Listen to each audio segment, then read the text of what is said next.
You ready? Mr. McCown? Yes, sir.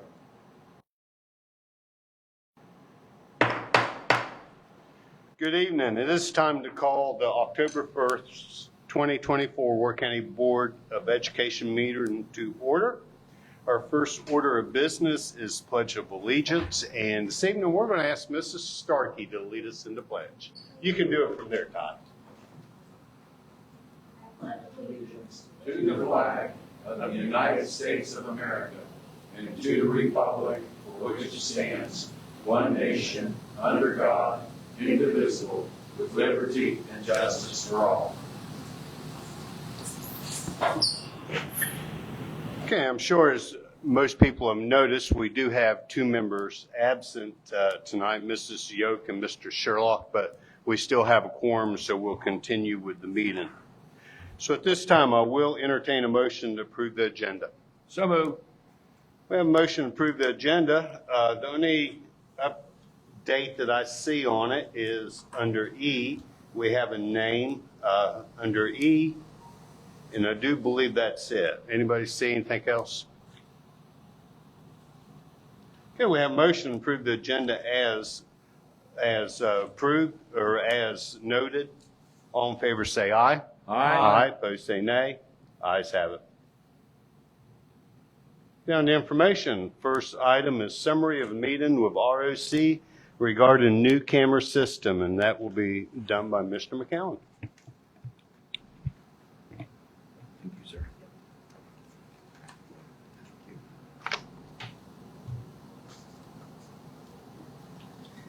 So I believe at the most recent board member training that ROC was there and demonstrated what this camera system addition would do. This is just a little summary from our meeting that we had last week. But basically, we would be adding a server and adding some software to the camera system that we already have, and it would do a few things for us. It would, number one, be a visitor management system. When somebody's coming in, it's going to do facial recognition and recognize if it's our students or if it's our parents, or if it's someone on the sex offender registry, and it will flag those individuals that shouldn't be there.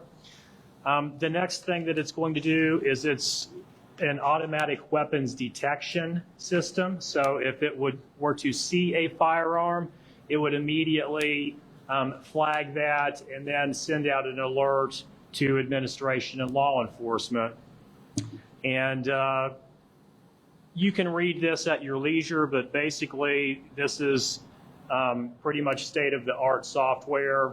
And this is the company that Adam Cheeseman is with now, and I think they're making an effort on pricing for schools to be able to put this in place. So I have asked Adam Cheeseman and his cohort to come to the next board meeting to do a presentation and demonstration for you guys. And then if it's the will of the board, we'll move to put this in at a future board meeting. Any questions from Mr. McCown? How many cameras do we have? It says up to 20 cameras. We've got a lot more than 20, but I think if we have to prioritize, we're going to put this on the cameras that are the doors at all of the entrances to the schools, and maybe not so much the interior cameras. But we've got quite a few cameras in total. Thank you. Yep. Any other questions? I'm looking forward to the presentation. I looked at it up there, and I saw a video of it before, and if it works like they say it does, it's pretty phenomenal. So. Well, I think even if we had a kid that we were looking for, we could show a picture of that kid or frame a picture of that kid, and then it would go through and search and find everywhere that person has been. It's pretty high tech. Yeah. Okay, looking forward to it. Okay, next on the list under information is Ty Starkey and Larry Johnson, JPO Service Firearm. Mr. McCown. So we had spoken at some time back about Ty is our juvenile probation officer under the authority of the West Virginia Supreme Court. And legally, as Larry is going to speak to here in a minute, and I'm going to share the code with you for you to peruse, she is allowed, like any other law enforcement officer, to carry her firearm on school ground, but they have left it up to individual boards of education to make that choice. And when last we spoke about it, I was charged with getting some legal counsel, and I reached out to Brim and I reached out to legal at the Supreme Court, and basically they don't want to put a definitive statement in writing as to if we're going to be covered with that.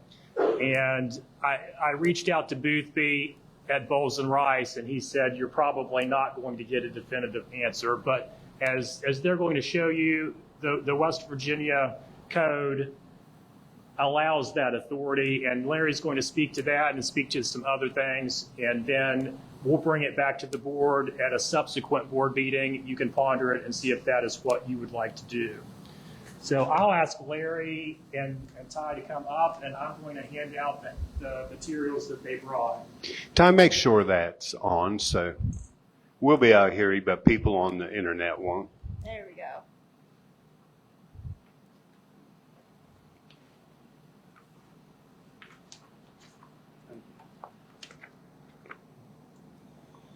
Just real quick, just going to make this kind of just short and sweet. Again, Mr. McCowan said that we were here about a year ago, and it was brought up, about tie carrying on school grounds. If it was allowed, yes, it's allowed, as long as the Board of Education approves it. And it came up, if something were to ever happen, like an active shooter situation or something like that, and Ty is carrying on school grounds. I guess the big point is that she's not law enforcement. She's a school-based probation officer. So if something were to happen to go down, she can't be the first point of contact. So the first point of contact would have to be with the local law enforcement. Then once that happens, then she can assist with anything.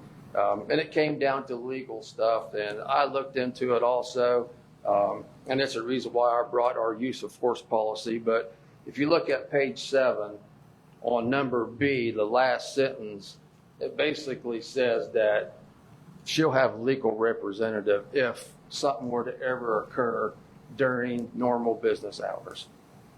So, and it basically says that,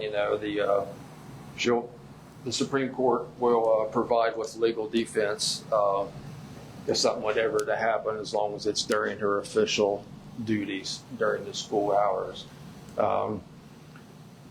She wouldn't be allowed, just to say an example, if she goes to a football game, she's a spectator, she wouldn't be allowed to carry her firearm at that point. That would be kind of out of the realm of her legal official duties, being that she's employed as a school-based probation officer. But if it was during the day, during her official legal duties, then she can carry and she can assist with anything that would happen, pop up, which hopefully never will ever happen. But how the world is nowadays, you just never know. So what I did is I provided you with the Supreme Court use of force policy that all probation officers have to go through training, just like state police, sheriff's deputies, all local law enforcement. The training's done through the State Police Academy in Charleston. The second piece that I gave you, handed out, was the 494719 West Virginia Code. That basically is where we were considered when we were carrying. We fall underneath the liaison, which is basically we're considered as law enforcement when we're carrying. And the last one is the West Virginia Code 61711A, which basically states that just like sheriff's deputies, state police, local, federal, probation officers are allowed to carry on school facilities. Anything you want to add, Ty? I don't know that I would be up here as much having this conversation if we had somebody else in our school system who was able to carry. If we had, a resource officer, if we have somebody else. But like I have told Mr. McCowan before, I'm certified and it's your guys' decision one way or another, but I don't want to live with the thought of, oh, maybe if I would have asked one more time, they'd have said, yeah, go ahead and carry, because I hate to think that I'm the one person who's certified to be able to do this in our school and I'm not doing it. Might be a silly question, but sometimes silly questions are the best. Is this an open carry or a closed carry? By our force of policy, it can actually be either, depending on the preference of the probation officer. Okay. But we have, everything has to be to the specifications of what, like our firearms are not provided, but we are provided a list of these are what you're allowed to have. Your holster has to meet these specifications so that it's just not, somebody can't just walk by it and grab it. And as far as our qualifications, ours are above federal standards of what are qualifying and requalifying.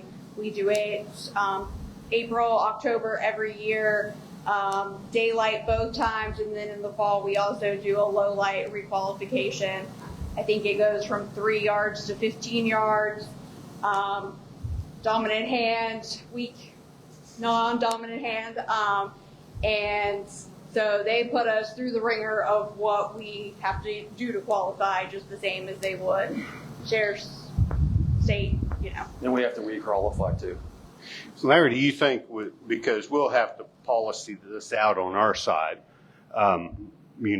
using your policy, but do you think within our policy, would it be permissible for this board to say whether it was open or closed or concealed carry? Or? I think it's basically whatever you guys want. Okay. Really. Well, I have a preference. We'll wait till we get to that point before, but I definitely have a preference what it would be. Okay. Board members, anything else? I'm good. I take it you probably don't feel comfortable with carrying. Huh? Do you not feel comfortable? I mean, I'm saying is, how comfortable are you with carrying? Well, prior to coming to the schools as the school-based probation officer and also as the Work County Schools social worker, prior to that, I was a drug court probation officer. Okay. And I carried then for our home visits going out to the probationers that we had on our caseload. So it's not that I haven't before, I haven't since, starting this job because, we hadn't determined what to do. So Larry, can you tell us what other boards have approved their JPOs to I carry? can't tell you the counties, but we just had our annual probation officers conference 2 weeks ago, and we had a school-based roundtable, and there's 24 school-based probation officers in the state of West Virginia. 10 out of the 24 do carry on school grounds. Thank you. I can get those counties for you. But That would be nice. For our own edification, that would be good. If we chose to do that, and that's, and if it's a concealed, would it have to be known that she's carrying? No. Other than a public meeting, but. I'm in preference. If she's going to carry, she might as well just carry and have it to where people can see it. But, So. in my mind, if she can't do anything, even if there's, let's say it's evident that something's going to happen, she still can't unless law enforcement's there. Well, kind of here's how I put it. Because someone had asked me one other time. They were like, for an example, if I'm at Parkersburg High School and I'm there seeing one of my kids and I'm carrying, something goes down, I'm not waiting on local law enforcement. If I see an active shooter, I'm going to do what I need to do to take care of it before anybody else gets injured or hurt. And to add on to that, one of the trainings that I sat through at our probation conference a couple weeks ago, This came up in conversation and we were talking about it, and they're like, we can't tell you what to do or what not to do, but of course you need to be notifying law enforcement. And they're like, it's up to you if something's going on. You know, like, I see something on the cameras. It's not, my choice of what the Supreme Court isn't going to say what I have to do or what I'm not going to do in that situation. But their big thing was, if you're carrying in the school, you're not a security guard. If there's a fight going on, it's not, it never did I think of it in that way. Right. When I think of it, I think active shooter, I think something like that.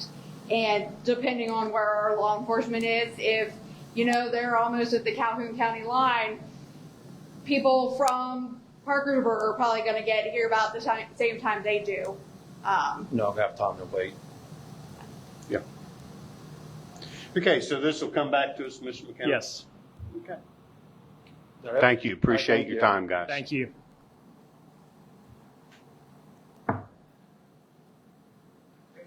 Okay, my computer shut down. I need Wait to on bring it Mr. back Metz to up. get to the next item.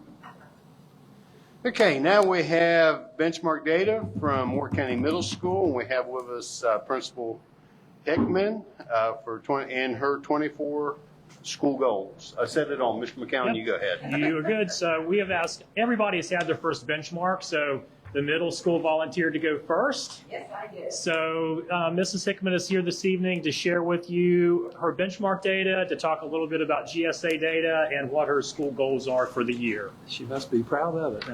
Well, I just like to, I might have just broke William's clicker. I like to get things done because basketball season will start and then I'll have a hard time getting everything done. So I made you a paper copy so you would have it. I sure hope I didn't break his clicker. You said up makes it go forward? Oh, damn.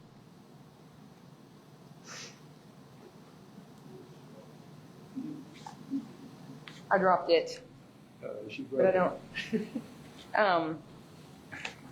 They have a paper. Oh, there we go. Yeah, I wasn't hitting it right. Dang it. Okay, so the first slide is just a screenshot from the state reporting system of our summative tests from last year. We have math, ELA, and science. We are the only school where every single grade in the school has to take the state testing each year. Science is only in grades 5 through 8. And science, when they're in 5th grade, they're actually tested on 3rd, 4th, and 5th. And then when they're in 8th grade, they're tested on 6th, 7th, and 8th. So it's a long time for middle schoolers to remember things, but they did okay. So looking at the math scores, the goal is to see more green and blue. Obviously, we do have some red and yellow there. We had 37% of our students, though, were proficient, and 28 were partial. So this summer, I went to a training about test scores, and one of the things that stuck with us is those kids in that yellow zone on any given day could be proficient, is how they best explain that to us with the standard error of measurement and all those things that go into test scores. So really our concern is who's in the red or how many we have in the red that we need to move out of that. I do want to point out, though, on our math scores, we did have 51 students who exceeded standards in our school. On ELA, we were better this year than we have been in the past. We had 47% proficiency, 30% were partial, and we had 45 students exceed standard. And then the science scores, we were at 36 proficient.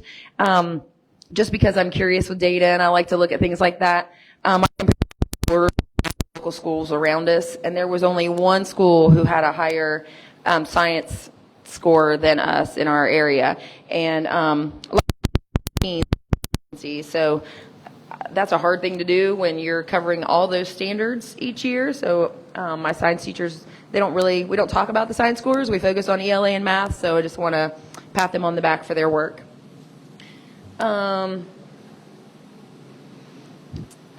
I must not have the magic touch.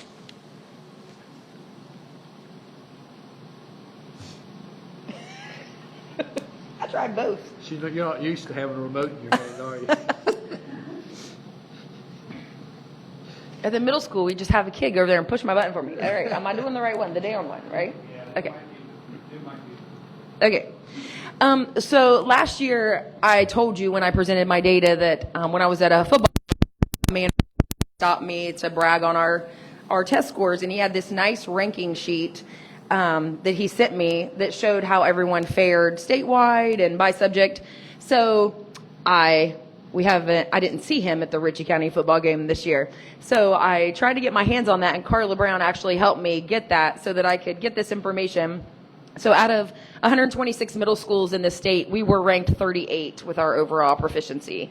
And then out of the 61 districts on the testing, because they add a few with the charter schools and the virtual academies, we were 18th out of all the districts. So I also, that's countywide, not just the middle school, the 18th. And then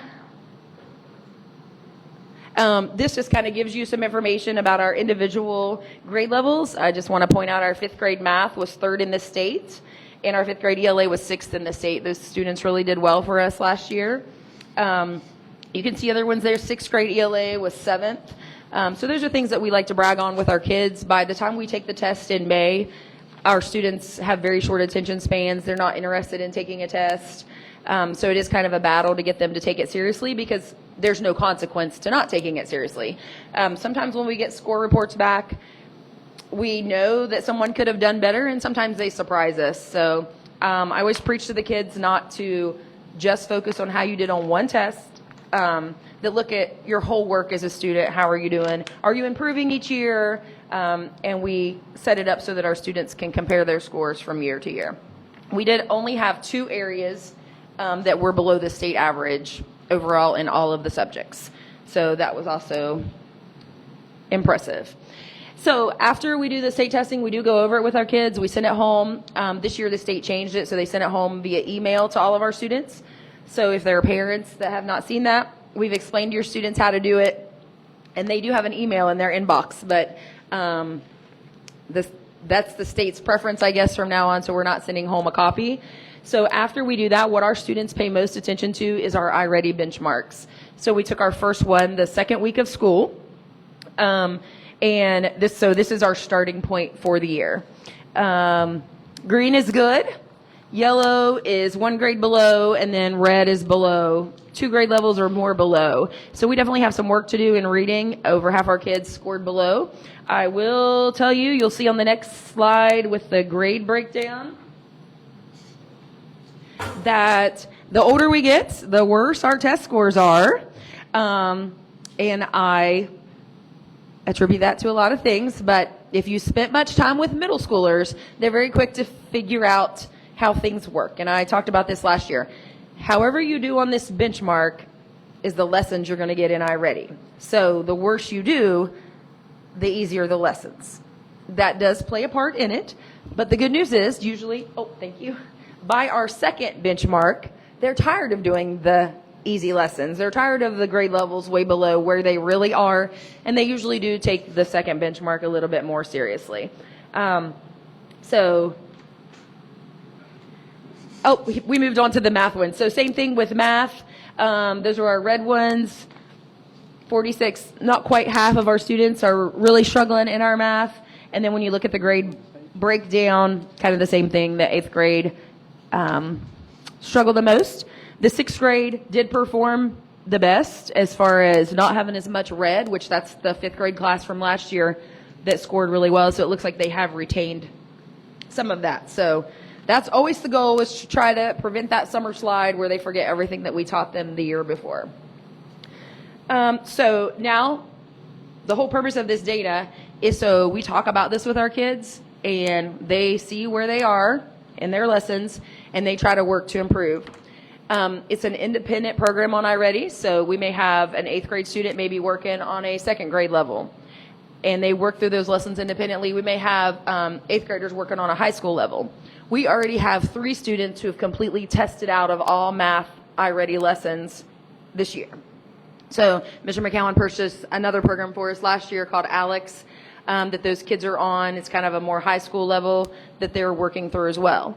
Lots of our 8th graders are past 8th grade math, and we have a few getting ready to test out of ELA completely as well. And when that happens, we do some independent assignments with them, let them choose a book, do some fun things with them, try to, continue to try to get them engaged in wanting to read for fun, not just for school assignments. It does get tough when we have students who are working above grade level, because then they fail lessons on iReady because they have to ask for help. They've never been taught the skill that they're working on.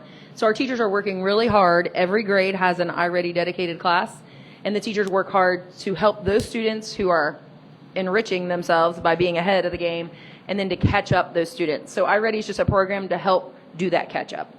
So our teachers work with them. The computer failing, and it gives you red flags. So it does help, but our teachers are still doing a lot of legwork with this iReady program, trying to catch up all the students who are super far behind. Some of it is kids who are behind. Some of it are special education students who really struggle with the concepts that we're teaching on grade level. So even though they might not be on grade level, they might be showing red, they're showing growth from the year before. So usually at the end of the year, we come back and present again later, or our LSIC will come, and we'll be able to show you that growth that our students make throughout the year. So the second part of what Mr. McCown asked us to present were our goals for 24-25. So our first goal, I kind of clumped them together and summarized them. We're working to improve our overall school climate and culture, and we're hoping that by doing that, that will help us improve our attendance and decrease our discipline issues. So every day we're monitoring our attendance. The new state attendance policy is quite challenging, something that we're going to be dealing with this year. So we're kind of figuring that out as we go through this year. We're trying to get our kids in school by making school a good place to be.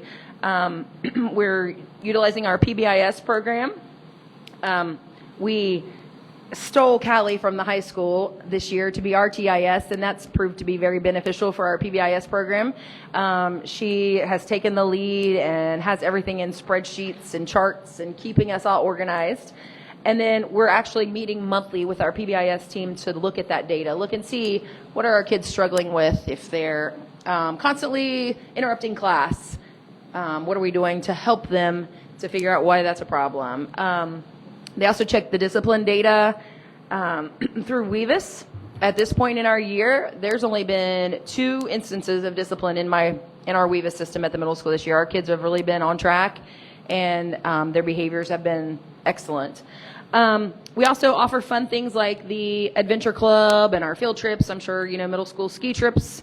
All those things that we do. This week our kids are going to have a fast food lunch as a reward trip. Those kinds of things try to entice kids to be there and also make it a welcoming place. And then we want our staff to feel valued as well. Our staff puts in a lot of hours, a lot of unpaid hours. Any fun activity we do is usually working off the clock at some point. Any extended day trip, our teachers aren't paid for that extra. So we try to make sure that we support them however we can, tell them we appreciate them. Anytime the board wants to stop by and visit with our teachers, we love it. Just to, tell them they're doing a good job, because it does get to be a very weary profession at times. And then I already went over the school-wide incentives, but we will use the culture climate survey that the state puts out.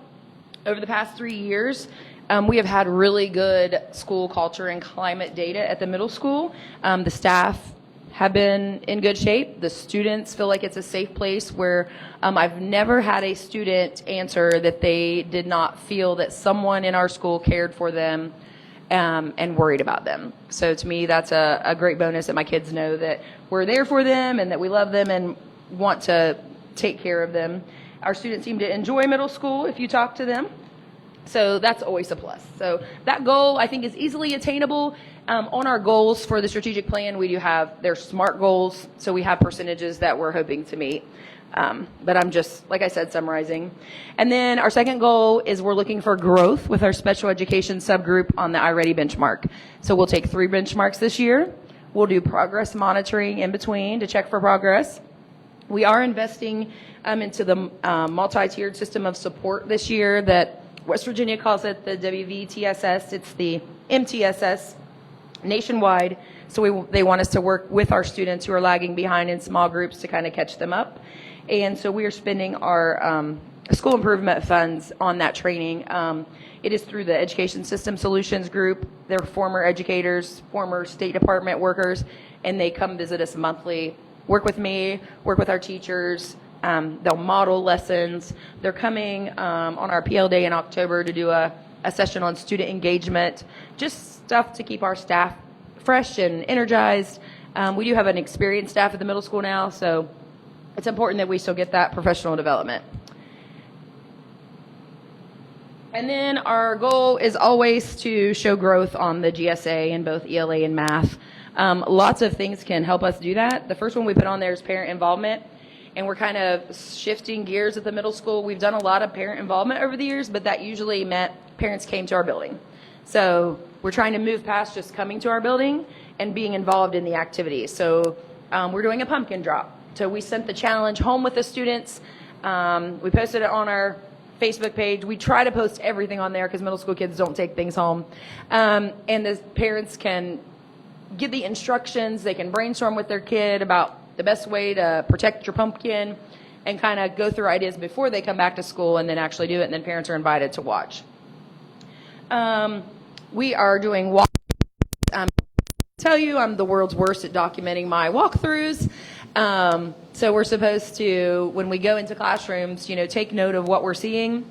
I'm in the classrooms every day, but I don't always do the walkthrough form, which today I don't think I did them when I was in there. So they've set a goal for us, and that's good. It'll keep me on track, so it'll keep me honest. So then we can analyze that walkthrough data as an administrative staff to see how we can best help our students and teachers.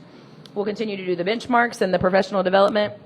And then last year, we had co-teaching professional development. So in lots of our special education courses, a special ed teacher comes into the classroom with a regular ed teacher, and they teach together. So we learned all about co-teaching last year. Every month they came, they modeled, they worked with us, they supported us. We're still struggling with finding special education teachers who are certified. So we have one position left to fill, and Mrs. Bunch is doing it right now and is working on her certification. So we're in good shape. We've had retired teachers do it since I've taken over as principal, and they've all done a phenomenal job, but the inconsistency is harder for everyone when you're trying to co-teach and work together. And then the last slide is just what do we need? Just your support. Anytime you guys can help us make our students and our staff feel valued, we love that. Stop by. If Mr. Metz is going to stop by Winnie's tomorrow and brag on those kids, when you see our kids out and about and they have on their middle school stuff, talk to them. They love to talk. They don't know a stranger, so just tell them they're doing a good job. I think that goes a long way. And we're going to continue using our funding for our professional development and just keep our school open to our board members and our administration anytime they want to pop over. That was very fast, but I have a cold, so if I talk too long, I'll start coughing. So, do you have any questions for me? Questions for Mrs. Hickman? The PBIS activities, could you elaborate a little bit on that? And also, I forgot what PBIS stands for. So if you yeah, so it's positive behavior and intervention and positive behavior intervention support. So basically, you want to reward the kids for doing what is good, and you also want to retrain them to figure out what's wrong. So our kids can earn points. So if we're in the cafeteria and somebody had a spill and Mr. Metz hopped up and just started helping clean up, I would give him a point because that's going above and beyond. That's showing compassion to another kid.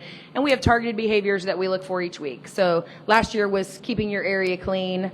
Our acronym is Work County Middle School ROCKS, and then each letter of ROCK stands for like responsibility and being organized. So we try to make sure our kids know our expectations, that it's not a surprise that I expect you to have your book every day ready for class, and it's not a surprise that your netbook needs to be charged.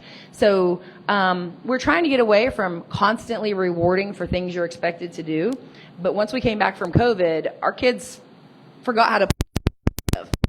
We have been rewarding for everything that is expected. And this year we're kind of adding in, when you are not doing the expectations, you fill out a warning.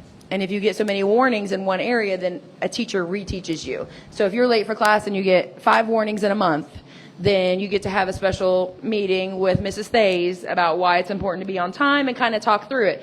And it's been really good for our students this year.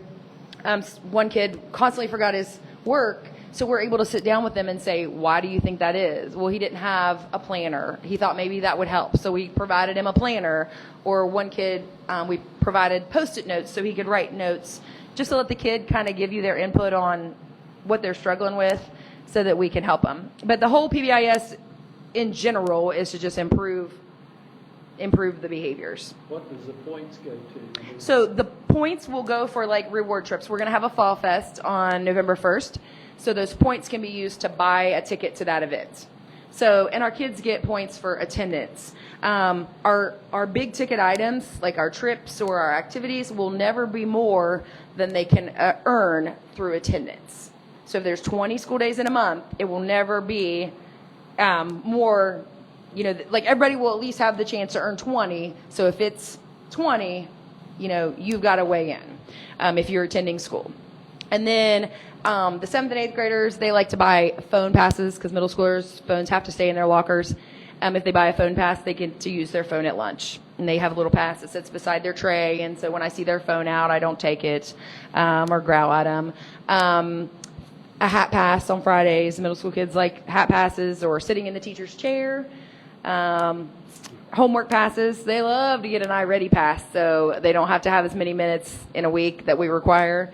So the points kind of build up. We have some people who are savers. So at the end of the year, we have a whole bunch of kids who have a ton of points left because they didn't buy anything. And so then we kind of do like a bucket auction of prizes, set up a bunch of things for the kids, and then the little container in front. And we give them a ticket for every point they have, and then they get to put their name in for a drawing. So they spend them at the end of every year. It's great fun. Thank you. Mm-hmm. Keep up the good work, Gail. Oh, thank you. Any other questions? Thank you. Okay, my computer keeps kicking off, so give me just a second. Okay, we do have a delegation tonight. We have Mrs. Hatfield with us. Ms. Hatfield, if you want to come up to the podium, please speak into the microphone. I know that's different. Because we do live stream and people, that's the biggest complaint we get is they can't hear people. Mr. Hatfield, how we run this on delegations is the same for everybody every time. Okay, you have a total of 5 minutes for delegations. At 30 seconds, Mrs. Matheny will tell me that you have 30 seconds left. And then when we're at 5 minutes, I will tell you that your time is up, okay? Okay. At the conclusion of your remarks, the board will not go back and forth with you. The way it works, that if the board has a question of clarification, okay, that you said something that we're not sure what school you meant or something like that, then the board may ask a question of clarification. But that's not because we don't care. That's just the rules that we have to operate under, okay? So don't think we're not listening to you when we don't engage with you. We don't engage with anybody during this portion of the board meeting. So that being said, you can start your 5 minutes. Okay, my name is Heather Hatfield. At the beginning of the school year, my daughter joined the high school volleyball team. This was her first year and first sport she has ever played. She went 4 days, and within those 4 days, the other team players would single her out and her stepsister. They would constantly say they couldn't practice with my daughter or her stepsister, so they would end up practicing by themselves, feeling excluded and pushed away. The other girls on the team would make nasty comments to them, and when they told the coach, Katie, she told them to figure it out, and she was tired of hearing about it. Within those 4 days, the volunteer coach, Janet, had made multiple remarks to the girls, telling them they weren't good enough, they weren't built for volleyball, and they weren't winners, and the volleyball team were winners. On the last day, Janet screamed in my daughter's stepsister's face and was yelling at my daughter in front of the entire team. The girls were crying and called my daughter's stepmom to come pick them up. When they got there, Janet had no clue where the girls were. West Virginia State Code 18C-2-3, policy prohibiting harassment, intimidation, or bullying, Part 1 states a statement prohibiting harassment, intimidating, or bullying of any student on school property, school bus, bus stop, or school-sponsored event. West Virginia State Code 18C-2-2, definition of harassment, intimidating, or bullying means any intention, gesture, or any intentional electronic, written, verbal, or physical act, communication, transmission, or threat. Since this day, I contacted Principal Smith per the Board of Ed. I talked to Ms. Smith 3 times over a period of a month and a half. Our last conversation, she said that Janet and Katie denied any of that happening and wasn't pushing the matter any further. Ms. Smith stated that it happened only once, which is not considered bullying. I told her it happened on more than one occasion, and she dismissed me entirely. She did not look at the video footage and did not notify the superintendent of the situation. West Virginia State Code Section E states it shall be the duty of any school principal to report any employee conduct alleged to jeopardize the health, safety, or welfare of students or the learning environment of other students to the county superintendent within 24 hours of allegation. Ms. Smith did not notify Mr. McCowan. Unsatisfied with her decision, she told me to contact Mr. McCowan, which I did the same day. He did not return my call until the following day. Upon talking to him, he had made his mind up after speaking with Ms. Smith before calling me back that day. He did not talk with either coach or the 2 girls. He based his assumption off of what Ms. Smith had told him. My daughter and I were both told repeatedly it was our opinion and he doesn't believe that she was bullied. Mr. McCowan seemed more concerned that I didn't contact him first, which I told him I did call the Board of Ed first and they redirected me to the principal. I took this as him insinuating that there was a statute of limitations for reporting bullying. My daughter and her stepsister are now in therapy since this situation has happened, and my daughter is now prescribed antidepressants. These 2 women are not role models and are in fact the problem. They should not be allowed around children. Degrading, intimidating, and bullying are not qualities a coach or volunteer should have. There are other instances I would like to make you aware of, including bullying and protocols involving communication with parents. My daughter is bullied every day by 2 girls about her weight, height, and acne. Not only is my daughter being bullied, but other students as well. So many parents and school employees have contacted me about their children being bullied and nothing being done. The school employees are too afraid to come forward in fear of losing their jobs or their lives at work becoming unbearable. The parents won't come forward because they said nothing will be done and it will make things difficult for their children at school. When did bullying become acceptable? There was a soft lockdown last week. We as parents were not properly notified. There was a post put out on social media. When I contacted the school to see what was going on, they told me it was a drill. After researching, I found out it was in fact not a drill. This was confirmed next day by Mr. McCowan, who stated it was none of my concern. It is my concern. I was lied to and my children are in that school. A lot of parents were unaware because they do not have social media when a phone call should have been sent out instead of a social media post. I would also like to inform you that I know about the fight the same day as the lockdown. There was no ambulance called for the kid who hit his head and was knocked out. Another day, a kid was choked out until he passed out and nothing was done. There was a student in the school with a gun and it was known about, Dottie knew about it. There was also a student on the bus with a gun for 3 days and nothing was done. Parents have a right to be informed about this. Yes, we do not need to know details, but we do need to know what's going on. Work County School Systems has failed in maintaining these state codes and providing a safe environment for our children. There are so many school shootings and children committing suicide because you fail them by not doing your jobs. I will continue to fight this until something is done. I will be at every single meeting. I will protest. I will contact newspapers and TV stations. I will do what I have to do until this is fixed. Enough is enough. Thank you, Mrs. Hatfield. Board members, any questions, clarification? Okay. Thank you. Okay, we're going to move to approval of the minutes. Do I have a motion to approve the minutes of September 17th, 2024? So moved. Any questions, comments, concerns? Here none, we have a motion to approve the minutes of September 17th, 2024, the regular meeting minutes. All in favor say aye. Aye, opposed say nay. Ayes have it. Any motion, we're on finance, any motion to approve the payment of invoices in the amount of $73,657.49. So moved. Mr. McCown. We have 2 runs of expenditures this evening, both on 9/25/2024. The first in the amount of $51,092.93. Noteworthy in this, we have Camden Clark, $1,350 billing for the athletic trainer services, and also $9,940 for FileWave network software. The second run, also on 9/25/2024, in the amount of $22,564.56. Noteworthy in this is Work County Health Services for $10,886.73 for counseling services. These 2 runs total $73,657.49. Any questions? The baskets is light this evening, but Mrs. Cummings is with us if you have any specific questions. Have any questions on payment of invoices? Here are none. We have a motion to approve the payment of invoices in the amount of $73,657.49. All in favor say aye. Aye. Aye. Opposed say nay. Ayes have it. Need a motion to approve budget supplements in the amount of $9,307.69. So moved. Mr. McCown. Okay, 2 budget supplements this evening. The first in the amount of $800 is a federal special ed grant for preschool supplies. And the next in the amount of $8,507.69. This is a child nutrition grant for the backpack program. These 2 supplements total $9,307.69.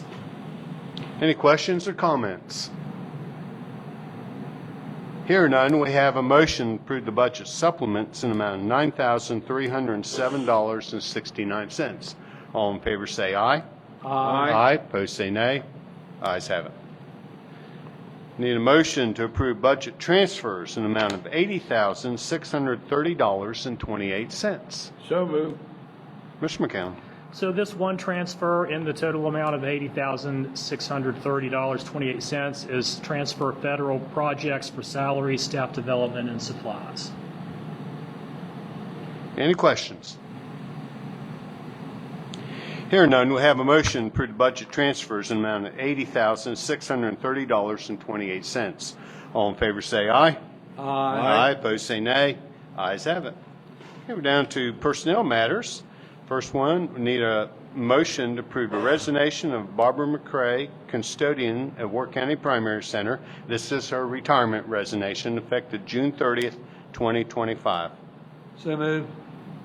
Any questions, comments, anything, I Mr. will McCown? say her letter was in your packet, but I don't know that we've got an employee that enjoys being around kids more than Barb McCray. So she has always done a fantastic job for us, great worker, loves kids.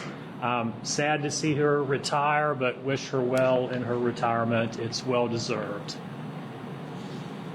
I have one question. When she says she will go on the sub list, will that come up then? So she will have to wait until we have a sub thing posted and then apply, and then we'll hire her back as a sub, yes. Yeah, and it won't be until next school year. So. Okay, so we have a motion to approve the retirement resignation of Barbara McCray, custodian at Worth County Primary Center, effective June 30th, 2025. All in favor say aye. Aye. Aye. Opposed say nay. Ayes have it.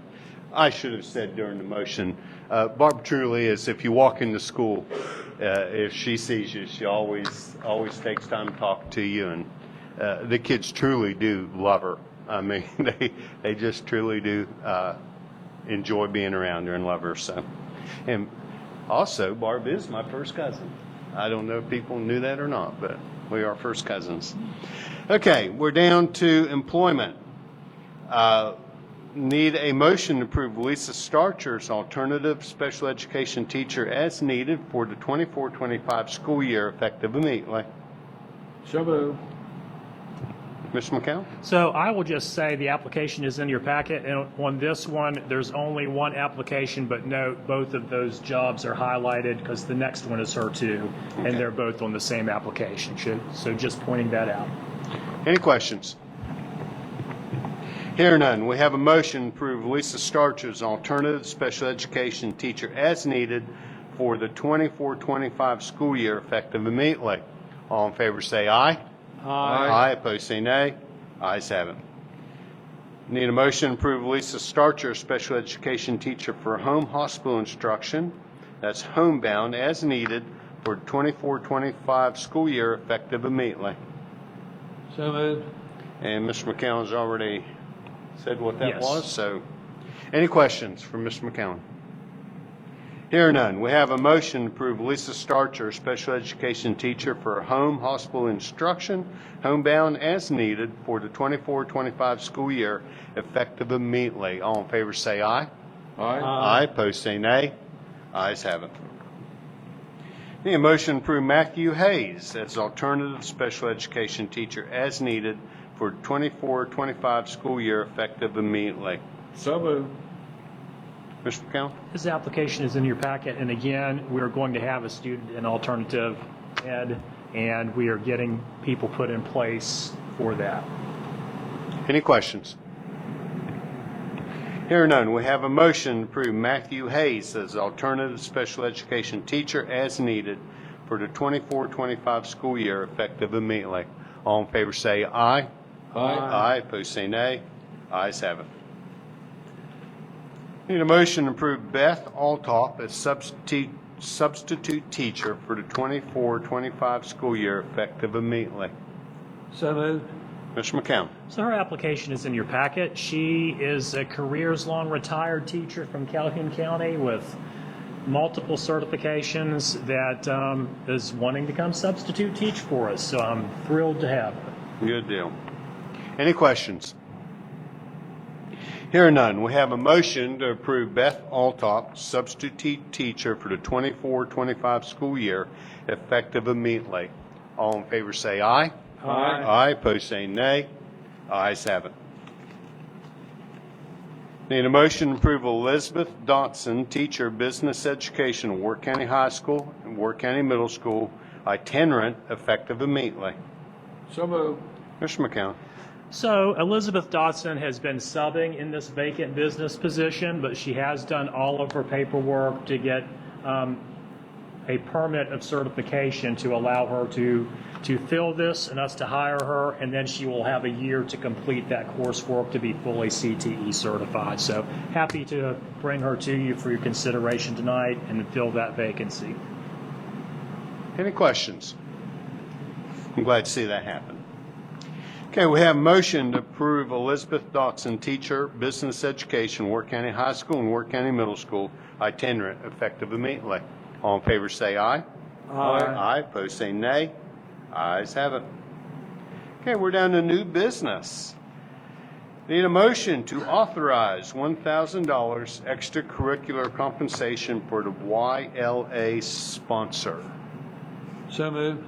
Mr. McCown? So we had spoke to that last time. As you recall, Angie D'Amico Cox had filled that role for probably over the last 20 years and just done it, and it wasn't until Rebecca McCloy had picked that up and started doing it that we realized there wasn't an extracurricular with that, with all that it entails. And we talked about that. I think that FFA and FBLA are also the big ones that have that, and this is just making it fair across the board to add that to YLA. Any questions? Hear none, we have a motion to authorize $1,000 extracurricular compensation for the YLA sponsor. All in favor say aye. Aye. Aye, opposed say nay. Ayes have it. You know what, we should have put a date on that. Can we retroactive that, Karen, to the beginning of the year? Who made that motion? I did. Would you, it's okay if we make it retroactive to the beginning of this school year? Yes. Sherry, you got that? All righty, thank you. Good deal. Okay, need a motion to approve Warwick County Policy D-15, conflict of interest, to be placed out on a 30-day public comment. So moved. Mr. McCown? So last week, we had our federal programs on site from the West Virginia Department of Education, and one of the recommendations that they had is all of the board members, as part of our audit each year, have to sign off on a non-conflict of interest thing, saying that they are not conducting any business as a board member with the board itself. And they recommended that we come up with a policy that we put out to all employees on conflict of interest, and we would put it on the Safe Schools. They'd be required to read that every year and then sign off that they understand. And it goes into details with things, but basically, if you are the football coach and your wife has got the t-shirt shop, you're not buying your fundraiser t-shirts from your spouse or something along those natures. So I've got a draft of the policy here and asking that we put that out on comment and then put that in place to where we have all employees go through that yearly. Any questions? Hearing none, we have a motion to put out on comment 30 days, Worth County Policy D-15, conflict of interest. All in favor say aye. Aye. Opposed say nay. Ayes have it. Okay, we're down to volunteers and chaperones, and if it's okay with the board, we'll take all three in one motion unless there's somebody that you would like to look at separately. Okay, need a motion to approve volunteers and chaperones for 24-25 school year. That is Cam Nelson, Worth County High School, Andrea Williams, the primary center, the middle school and the high school, and Dr. Brandy Van Natter, primary center and middle school. So moved. Any questions? Anything we need to know, Nope. Ms. McCown? No? All their applications are in your packet, and they've all completed a clean background check. Very good. Good. Okay, we have a motion to approve volunteers and chaperones for 24-25 school year. Cam Nelson, high school, Andrea Williams, primary center, middle school, high school, Dr. Brandy Van Natter, primary center, middle school. All in favor say aye. Aye. Opposed say nay. Ayes have it. Okay, we're down to board concerns. Ms. Stewart. This is more of an announcement, but anybody that's listening or board members that's coming to the football game, the CIS is having a food drive for the food pantry this Friday at the homecoming. So I just want to pass that along. And they do good things with the food pantry. Mark? I'm good. Okay. I'm going to ask Mr. McCowan to put on the agenda for next meeting a discussion of our carryover monies and what board members might like to see happen with some of that money. So if you have something that you are interested in seeing that we spend some money on, please bring it and we'll have discussion on that. Won't be any actions on any of it, but we'll have discussions on it. I just to let you know, I do plan on bringing consideration to see if we can't give our employees maybe a little bit of a raise out of some of that money. So I'll bring that forth when we have that discussion next board meeting. And that's all I have. I would like to make some comments, but I'm not going to. We'll hold those for later. Mr. McCown, anything from you? So I would say one thing, like there's a lot of banter back and forth about bullying and social media posts and all of that. And I would just like to say that our principals do a very good job of looking into those allegations that are brought. Okay, but they can't do anything about it if you don't, first of all, bring it to their attention and give them a chance to look into it. We want every kid to feel safe and to have a good experience at school. So if you've got concerns and you haven't brought them, okay, don't post about it on Facebook. Have a conversation with the building principal. Okay, if you've had a conversation with the building principal and they have not resolved things to your satisfaction, okay, my door is always open. I have never not taken a parent phone call. I've never refused to meet with the parent. I talk to parents all the time. If you've got a concern and it has not been resolved at the school, please bring that to me and give me an opportunity to do something about it. Okay, so I'm happy to have a conversation. We can discuss things. Okay, but I will tell you, if you're posting on Facebook and you haven't had a conversation with me, you're admiring the problem and not doing anything about it. I used to always say, how can you right a wrong unless you're aware there's an error? You know, Yeah. pretty good policy. Yeah. You know, You know, I just need to be quiet, but I can't. You know, people call me all the time. I know they call you guys too. And I looked at some of the comments on Facebook, and I get that people are frustrated. I do. I really do get that.